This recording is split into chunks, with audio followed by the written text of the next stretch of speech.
travelers. Last week I brought you Peruvian beef codillo from high in the Andes Mountains in Peru. This week we got a recipe coming straight from the streets of Tokyo, Japan. Now I myself have never been to Tokyo, but my wife has, and she got some recipes while she's over, and this is one that she brought back. I did a little tweaking on it, and this is something that we really enjoy. It's called spicy sticky chicken, or in Japanese it's Karai NebaNeba Chikin. It's real simple. It's a one-pot meal. It only takes about a half an hour between prep time and cook. It's something you guys would really like. Okay, what I got is 2 humongous Gojira or Godzilla-sized chicken breasts. That's all I could find, which is really all we'd eat. But I want to go ahead and do legs because this is traditional. You use bone-in chicken. I've scored it that way. Some of the sauce gets in there better as it cooks. You can adjust the amount of chicken with the other amounts if you're feeding a family of 4. This is just for the 2 of us. I got 2 green onions. I got 2 shallots I've peeled. Minced garlic. Sesame oil. Rice wine vinegar. Balsamic vinegar. Fresh orange juice. Reduced calorie soy sauce, or reduced sodium soy sauce. Swerve sugar replacement for the sugar. I've got honey, red pepper, chili flake, ground ginger, and last but not least, a half a cup of water. All the ingredients for the recipe will be listed at the end of the video. Let's get to cooking. And I'm dicing up my green onions, and then I'll dice up my shallots. Okay, now I'm dicing up my shallot. I know not everybody has shallots, but if you got some good strong onions, a purple onion or yellow onion that's got a lot of flavor to it and it's a little strong, that would be the perfect thing to use. And like I said earlier, that the recipe will be in the recipe box on this video. And that's all the prep time there is.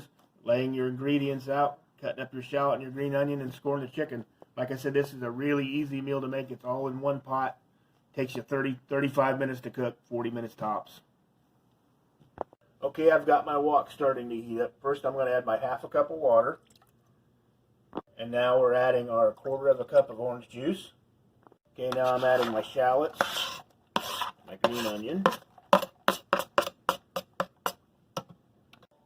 And I'm going to add 4 tablespoons of minced garlic. I'm trying to get a little bit of the garlic juice.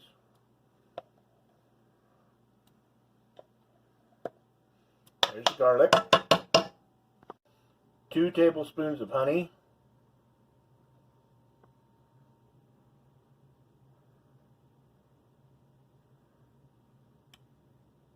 There's 1, and there's number 2.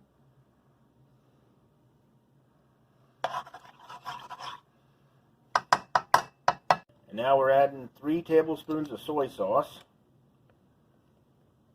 1, 2, 3. 2 tablespoons of mirin or rice wine vinegar. 2 tablespoons of balsamic vinegar.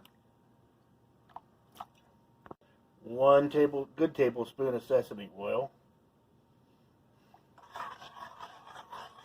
2 teaspoons of chili flake.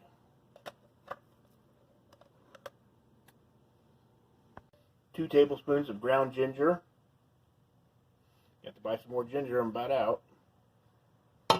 And finally, 1 tablespoon of sugar. I'm going to whisk all that together good, man. It's starting to smell good already, isn't it, baby? Yep, smells real good. Now we're going to take our scored chicken and place it down inside the wok. So you can use a Dutch oven, you can use a big skillet, you can use a pot. Like I said, these are humongous breasts here. And the chicken legs. And we're going to put our lid on that. And we're going to bring it to a boil. When it gets to a boil, we're going to turn it down to simmer and let it simmer for about 20 minutes. Turning the chicken frequently. That way you can evenly cook it on both sides as you're going. Okay, I've got it up to a high boil. I'm going to try to turn these humongous chicken breasts over. Usually we don't use them this big, but this is all I could get today at Myers. These things are the size of turkey breasts. Go ahead and flip that leg over.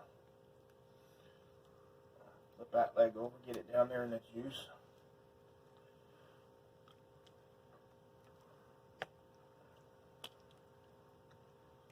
Get that turned over there. I'm going to put the lid back on this now that it's up to a good boil. Turn it back to a boil again, and I'm going to turn it down to simmer for 20 minutes. And about every 4 or 5 minutes, I'm going to keep flipping that chicken over. These are probably going to take a little longer than the recipe actually calls for, but because the breasts are so big, usually it's only about 20 minutes. And it's time to turn it again. They're starting to cook good now. On mine, because my chicken breasts are so large, I'm going to have to let them cook an extra amount of time. See here, the leg is just about done. It's starting to pull apart. So I'm going to have to take it out of the pot and let it set for a little bit until the breasts get farther along, because at that point, we're going to remove the lid and leave the lid off, turn the heat back up a little bit, and let the sauce reduce down to a sticky glaze. Okay, now my chicken breasts have finally quit cooking. They've got to the doneness I want them. Usually, since these are big pieces of chicken, I'm going to go ahead and take them out and plate them, so I can start letting my sauce reduce. Usually I leave the chicken in the pot with it, but like I said, they're taking up so much of the space, I want to get them out of there. Now I'm going to turn my heat up to almost high, leave the lid off of this sauce, and just start stirring it. And you just got to watch, it'll start thickening up on you over time and become a glazed type, really sticky sauce. And we're going to take that and we're going to pour that back over the chicken. And you just keep stirring, gently stirring it, moving it around so it doesn't stick to your pot or your pan while it's reducing down. It's been going about 2.5 minutes now. And now it's reduced down to its final stages, right at that last minute mark. Turns into a glaze. It smells so good. I'm going to shut it off and we're going to plate up our food. Okay, we've plated our chicken. I've spooned over the sauce. You see how it's all sticky and sets up on it. I'm having mine with a little bit of kimchi and some fried cauliflower. It's made like fried rice. And my wife's having kimchi and white rice on hers. Well, it looks good. It smells good too. And she garnished it with a little bit of green onion tops. You serve this with any Oriental food you like. White rice, fried rice, kimchi, or any noodles, anything you like. This dish has that yin and yang, or that sweet, spicy, and savory everybody looks for when they're eating Oriental food. It pairs well with pork, too. I did it with thick-cut bone-in pork chops or thick-cut pork steak. Works really good with that, too. Well, thank you guys for watching. The recipe will be in the description box. If you like my recipes, please like and subscribe.